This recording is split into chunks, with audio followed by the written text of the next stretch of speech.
بسم اللہ الرحمن الرحیم۔ السلام علیکم ورحمۃ اللہ وبرکاتہ۔ معزز ناظرین کرام، اللہ پاک کے نیک بندوں کی یہ صفت ہوتی ہے کہ وہ اصلاح امت اور اشاعت اسلام کے لیے اپنی زندگیاں وقف کر دیتے ہیں، اور اللہ پاک مخلوق کے دلوں میں ان کی محبت ڈال دیتا ہے جو ان کو ہمیشہ عقیدت و محبت سے یاد کرتی رہتی ہے۔ انہی نیک صفت، ستھرے کردار اور عمدہ اوصاف کے حامل لوگوں میں سے ایک بہت بڑا نام سلطان الہند، عطائے رسول، گلشن فاطمہ کے مہکتے پھول، خواجہ غریب نواز حضرت سید معین الدین حسن سنجری چشتی اجمیری رحمۃ اللہ تعالی علیہ کا بھی ہے۔ آپ ایک اعلیٰ مقام کی عظیم روحانی شخصیت تھے۔ آپ کی شہرت اور مقبولیت پاک و ہند کے گوشے گوشے میں ہی نہیں بلکہ دنیا کے کئی ممالک میں بھی سورج کی کرنوں کی طرح پھیلی ہوئی ہے۔ عرب و عجم میں آپ کی ولایت و فیض بخشی، حاجت روائی اور کشف و کرامات کا چرچا ہے۔ خوش نصیب مسلمان ہر سال 6 رجب المرجب کو چھٹی شریف کے نام سے آپ کا عرس مناتے ہیں اور اصالہ ثواب کرتے ہیں۔ آج ہم انہی کی مختصر سیرت و کردار سے متعلق بھی سنیں گے۔ کاش پورا بیان اچھی نیتوں کے ساتھ مکمل توجہ کے ساتھ سننا نصیب ہو جائے۔ آمین بجاہ نبی الامین صلی اللہ تعالی علیہ وآلہ وسلم۔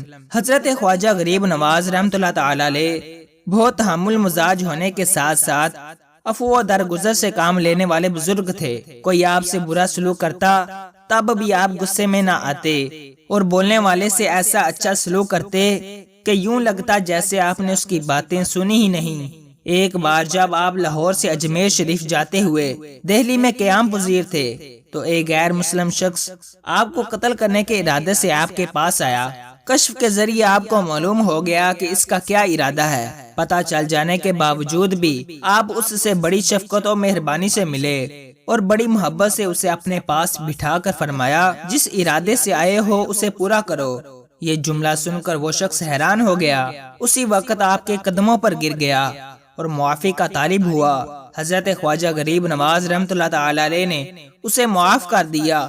وہ شخص آپ کے کریمانہ انداز سے ایسا متاثر ہوا کہ کلمہ پڑھ کر مسلمان ہو گیا۔ سیدنا خواجہ غریب نواز رحمۃ اللہ تعالی علیہ نے اس کے لیے دعائے خیر بھی فرمائی، جس کا یہ اثر ہوا کہ اس نے 45 بار حج کی سعادت پائی اور آخر میں خانہ کعبہ کے خادموں میں شامل ہو گیا۔ جھولیاں برتے ہو منگتوں کی مجھے بھی ہو عطا، حصہ جود و سخا خواجہ پیا خواجہ پیا، تیری الفت میں جیوں تیری محبت میں مروں، ہو کرم ایسا شہا خواجہ پیا خواجہ پیا۔ اے عاشقان خواجہ غریب نواز، غور کیجئے چشتیوں کی عظیم پیشوا کیسے عظیم حسن اخلاق کے مالک تھے۔ قتل کا ارادہ رکھنے والے کے ساتھ بھی انتہائی شفقت بھرا برتاؤ کیا۔ ہمیں بھی خود پر غور کرنا چاہیے اور سوچنا چاہیے کہ ہم دوسروں کی بدسلوکی پر ان سے کیا معاملہ کرتے ہیں۔ افسوس، آج دوسروں کی غلطیوں سے درگزر کرنے کا سلسلہ ختم ہوتا جا رہا ہے، بلکہ بعض نادان لوگ دوسروں کی بے جا غلطیوں کو نوٹ کر لیتے ہیں اور پھر موقع تلاش کر کے ان کی غلطیوں کا پرچار کرتے رہتے ہیں۔ جب بھی موقع ملتا ہے طنز کے تیر برسا کر کئی سال پرانی غلطیوں پر شرمندہ کرنے کا کوئی موقع ہاتھ سے نہیں جانے دیتے۔ ایسے موقع پر شیطان لعین بھی اس بات پر اکساتا ہوگا کہ فلاں کو ذلیل و رسوا کرنے کا بہت اچھا موقع ہے، جتنا جلدی ہو سکے اس کی غلطی کو عام کرو تاکہ لوگ اس سے بدظن ہوں۔ اے عاشقان رسول، ہمیں غور کرنا چاہیے کہ غلطی کرنے والا فرشتہ نہیں، انسان ہے۔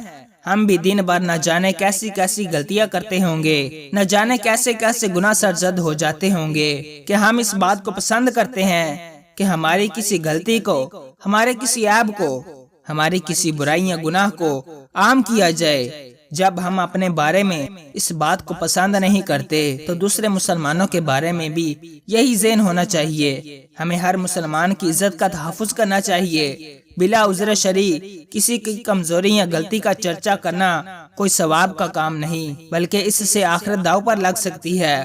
یہ فرمان مصطفیٰ ہمیں ہر وقت پیش نظر رکھنا چاہیے کہ آقا کریم رسول عظیم صلی اللہ تعالی علیہ وآلہ وسلم نے ارشاد فرمایا، جس نے اپنے بھائی کو ایسے گناہ پر آر دلایا جس سے وہ توبہ کر چکا ہے تو مرنے سے پہلے وہ خود اس گناہ میں مبتلا ہو جائے گا۔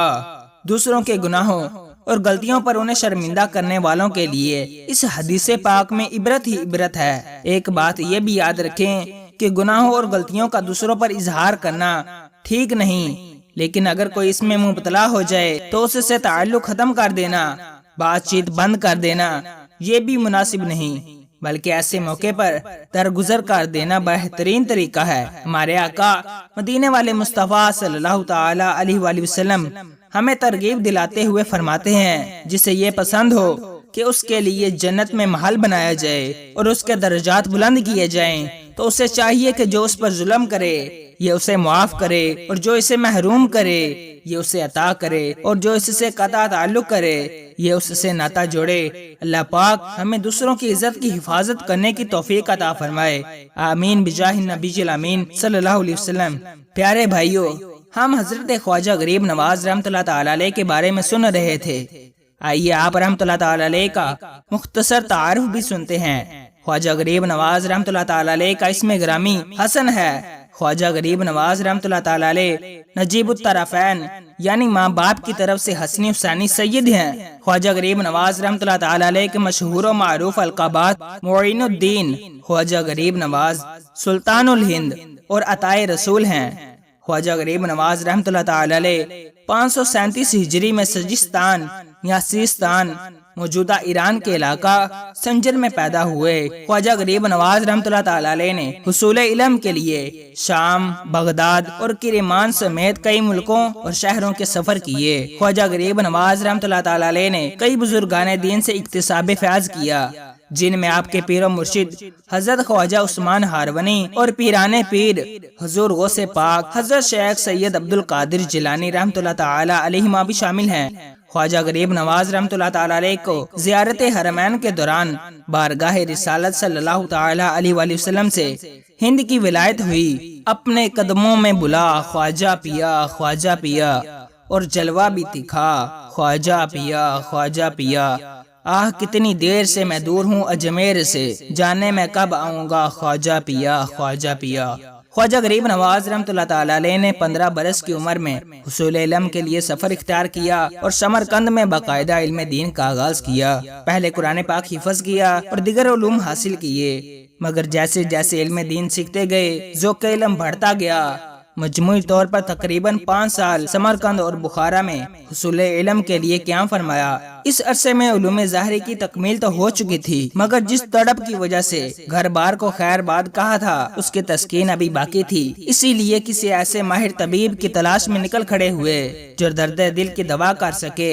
مرشد کامل کی جستجو میں بخارا سے حجاز کا رخت سفر باندھا۔ راستے میں جب نشا پور کے نواحی علاقے ہارون سے گزر ہوا اور مرد کلندر قطب وقت حضرت عثمان ہارونی چشتی رحمۃ اللہ تعالی علیہ کا شہرہ سنا تو فوراً حاضر خدمت ہوئے اور ان کے دست حق پرست پر بیعت کر کے سلسلہ چشتیہ میں داخل ہو گئے۔ آپ تقریباً 20 سال تک مرشد کامل کی خدمت میں حاضر رہے اور معرفت کی منازل طے کرتے ہوئے باطنی علوم سے فیض یاب ہوتے رہے، اور خدمت کا یہ عالم تھا کہ آپ کے پیر و مرشد حضرت خواجہ عثمان ہارونی رحمۃ اللہ تعالی علیہ جہاں بھی تشریف لے جاتے آپ ان کا سامان اپنے کندھوں پر اٹھائے ساتھ جاتے، اور کئی مرتبہ مرشد کے ساتھ حج کی سعادت بھی حاصل ہوئی۔ خواجہ صاحب رحمۃ اللہ تعالی علیہ خود ارشاد فرماتے ہیں کہ میں اور میرے پیر و مرشد خواجہ عثمان ہارونی رحمۃ اللہ تعالی علیہ ہمیشہ سفر میں رہا کرتے تھے، ایک شہر میں بہت کم ٹھہرتے تھے۔ آپ کے بارے میں یہاں تک ملتا ہے کہ آپ نے اپنے مرشد کی خدمت میں 20 سال 6 ماہ اس طرح گزارے کہ شب و روز مجاہدہ و محنت میں گزارتے، اور اپنے پیر و مرشد کے وضو کا برتن اور ان کا بستر اپنے سر پر رکھا کرتے تھے۔ مزید فرماتے ہیں جب میرے پیر و مرشد خواجہ عثمان ہارونی رحمۃ اللہ تعالی علیہ نے میری خدمت اور عقیدت دیکھی تو ایسی کمال نعمت عطا فرمائی جس کی کوئی انتہا نہیں۔ اے عاشقان خواجہ غریب نواز، آپ نے سنا کہ پیر و مرشد کی خدمت ایک مرید کو کہاں سے کہاں پہنچا دیتی ہے۔ پیر و مرشد کی خدمت ایک مرید کے لیے سعادت اور دنیا اور آخرت میں سرخروئی کا سبب ہے، اور یقیناً جس طرح ہر محب کی چاہت ہوتی ہے کہ محبوب کی نظروں میں سما جاؤں، اور شاگرد کی یہ آرزو ہوتی ہے کہ استاد کی آنکھوں کا تارا بن جاؤں، اسی طرح ایک مرید کی یہ دلی خواہش ہوتی ہے کہ میں اپنے پیر و مرشد کا منظور نظر بن جاؤں، مگر ایسے قسمت کے دھنی بہت کم ہوتے ہیں جن کی یہ تمنا پوری ہو جائے۔ لہٰذا اپنے پیر و مرشد کی خدمت اور ان کے ادب و تعظیم کو اپنے اوپر ہر وقت لازم رکھنا چاہیے۔ آپ دیکھیں کہ حضرت خواجہ غریب نواز معین الدین چشتی اجمیری رحمۃ اللہ تعالی علیہ نے اپنے پیر و مرشد کی خدمت کر کے کیسا مقام حاصل کیا کہ ایک موقع پر خود مرشد کریم خواجہ عثمان ہارونی رحمۃ اللہ تعالی علیہ نے فرمایا، ہمارا معین الدین اللہ پاک کا محبوب ہے، ہمیں اپنے مرید پر فخر ہے۔